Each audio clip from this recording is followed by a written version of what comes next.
É por isso que nós devemos pensar como Ele pensa e perdoarmos uns aos outros. Eu não estou para ficar bem visto, não. Mas sim ver e perdoar. Perdoar.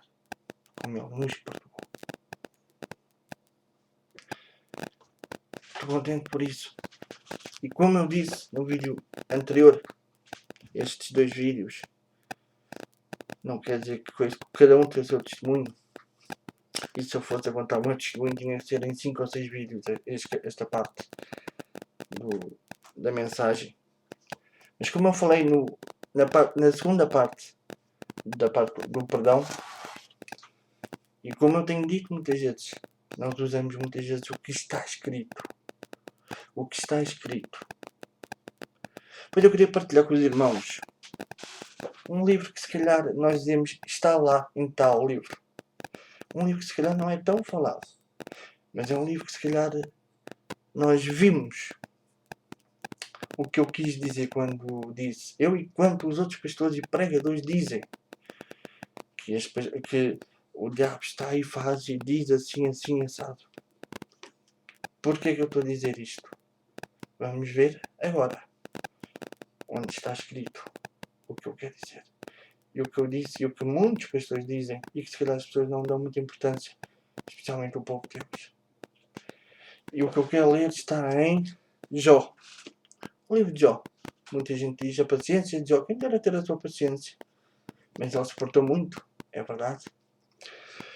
E é logo o primeiro capítulo, até ao segundo, que diz a virtude e a tentação e as pedras de Jó. Havia um homem na terra de Ur, cujo nome era Jó. E este era homem sincero, reto e temente a Deus. E desviava-se do mal. E nasceram-lhe 7 filhos e 3 filhas. E era o seu gado 7.000 ovelhas e 7.000 camelos e 500 juntas de bois e 50 jumentas. Era também muitíssima gente ao seu serviço, de maneira que este homem era maior do que todos do Oriente.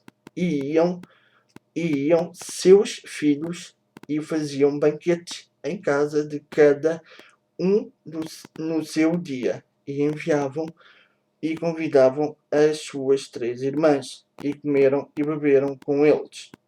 Sucedia, pois, que tendo decorrido o turno de dias de seus banquetes, enviava Jó, e os santificava e se levantava de madrugada.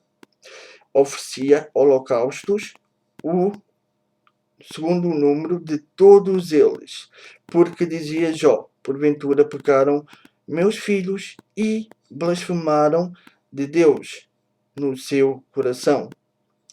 Assim fazia Jó continuamente. E vindo um dia em que os filhos de Deus vieram, apresentaram-se perante o Senhor. Veio também Satanás entre eles. E então o Senhor disse a Satanás: de onde vens? E Satanás respondeu ao Senhor: de rodear e passear por ela. E disse o Senhor a Satanás: observaste tu o meu servo Jó?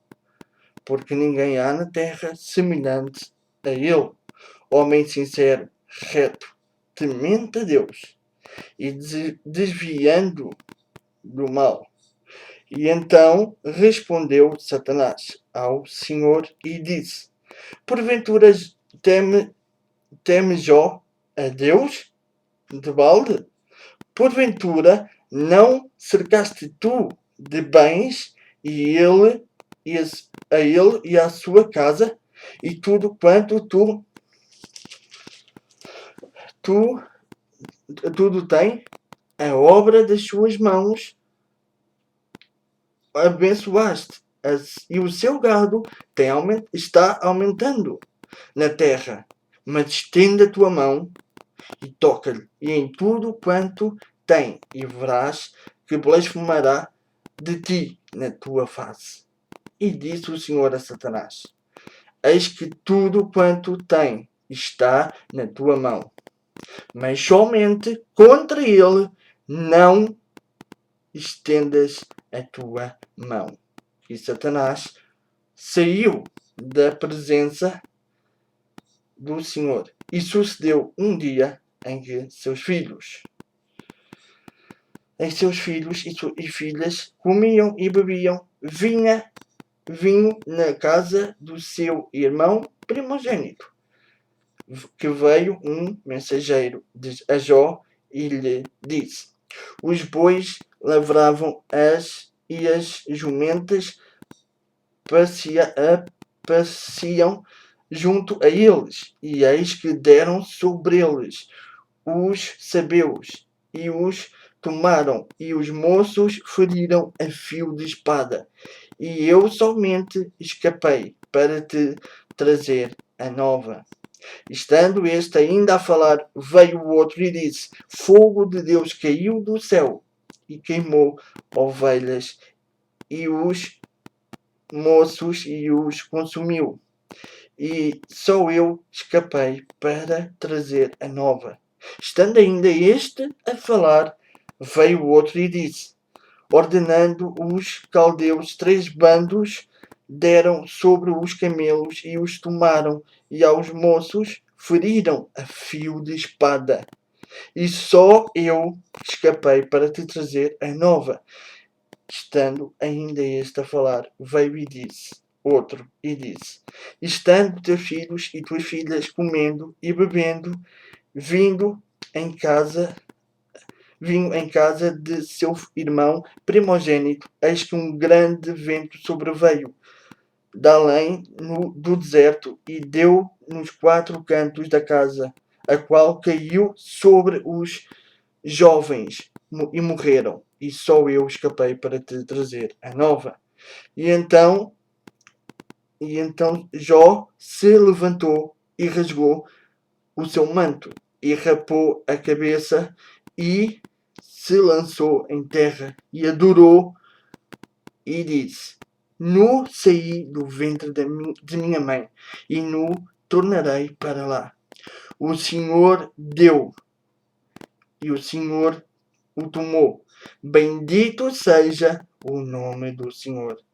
Em tudo isto, Jó não pecou, nem atribuiu a Deus falta alguma. Meus irmãos, no continuar do capítulo 2, acontece mais ou menos a mesma coisa. E aqui nós vimos: o próprio diabo foi tentar a Deus. Mesmo assim, não conseguiu nada. Mesmo assim, Jó ficou pasmemas. Aos olhos de Deus, ficou igual. E no final da história, os amigos o condenavam, os amigos isto e os amigos aquilo. No final, Deus disse para que os amigos de Jó fossem lhe pedir para que Jó oferecesse um holocausto a por cada um deles. E Jó fez. Depois de tudo aquilo que eles fizeram, ou disseram, e Jó fez. E se Jó não o fizesse, será que ele estava a ser reto? Mas ele fez. E Deus perdoou-os. Quantas vezes Deus não nos perdoou por coisas destas? Até. Como nós vimos, e como eu disse antes, o próprio diabo foi onde foi. Em Lucas, o que é que Jesus disse? Satanás queria nos pôr à prova. Pois foi. O que é que nós estamos a fazer hoje? Ou não nos perdoarmos, ou não sermos unidos, guardarmos rancor uns dos outros. O que é que nós estamos a fazer? Não é? Será que estamos a fazer a coisa certa? Como estará as coisas? Serão bem? Eu creio que não. Não somos ninguém para jogar uns aos outros. Mas somos alguém para nos condenar a nós mesmos. Por não nos perdoarmos uns aos outros. Se alguém fez isto e aquilo outro, por que não estender a mão? Há pessoas que fazem tanta coisa tão má. A minha mãe confiou num irmão e alugou-lhe a casa que era do meu falecido pai, que ainda hoje em dia está no nome dele. A minha mãe confiou, pois foi. Então, o meu tio mudou a fechadura. E hoje em dia, o que é que lhe aconteceu? Deixaram de falar, pois foi. Mas falam agora. E dão-se bem. A minha mãe sempre se preocupou com ela. No entanto, são irmãos. E nós que somos irmãos em Cristo, vamos deixar de nos falar por isso? A minha avó não falava para a sua irmã. Até morrerem uma e outra. Por uma discussão. Será que elas estão bem? Com muita pena minha. Quantos e quantos os meus tios não tentaram os unir? E fracassaram. Eu tive um sonho. Tanto eu como a casa do meu irmão e o meu tio andámos esquisitos. Sonhei que a minha avó estava sentada no sítio do costume. Mas sem cara. O que é que isso quererá dizer? Sem cara. Sem cara. Irmãos, somos assim tão cruéis? Somos como romanos? Como outros impérios cruéis? Ou somos o povo de Deus? Um povo que sabe perdoar. Um povo que sabe amar. Ama o teu próximo como a ti mesmo. Está escrito. Está escrito. Amai-vos uns aos outros como eu vos amei a vós. Está escrito. Se te batem numa face, dá-lhe a outra. Está escrito. Tira-te a túnica, dá-lhe a capa. Está escrito. Ou só sabemos usar a Bíblia como um escudo? Em Efésios 6, não é isso que diz? Pois não, meus irmãos? Vivamos segundo o que está escrito e como está escrito. Não usamos as Sagradas Escrituras como escudo.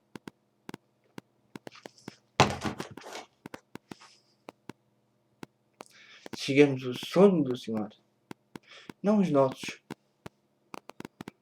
Não sigamos as nossas vontades, mas sim a vontade daquele que nos salvou. Aquele que nos perdoou, perdoa e perdoará. Acho que é assim que se deve fazer. Sejamos unidos. Eu sempre disse e torno a dizer que há duas classes de homens ou seres humanos: os vencidos ou os perdedores, e os vencedores. Os vencedores é aqueles que têm a Deus verdadeiramente na sua vida. Mas também há os perdedores, aqueles que não conhecem a Deus, os que não têm Deus na sua vida verdadeiramente também. Pensem nisso, meus irmãos. E que Deus vos abençoe a todos. Eu não estou a fazer com que haja distinções em nada, mas que haja união. Perdoem, como Deus nos perdoou. Qual é o Pai que mandava o seu único Filho tão amado para nos amar, para nos salvar? Pensem nisso. Que Deus vos abençoe e nos ensine a perdoar. Não somente a vocês que veem o vídeo, mas a mim também. Que Deus vos abençoe a todos.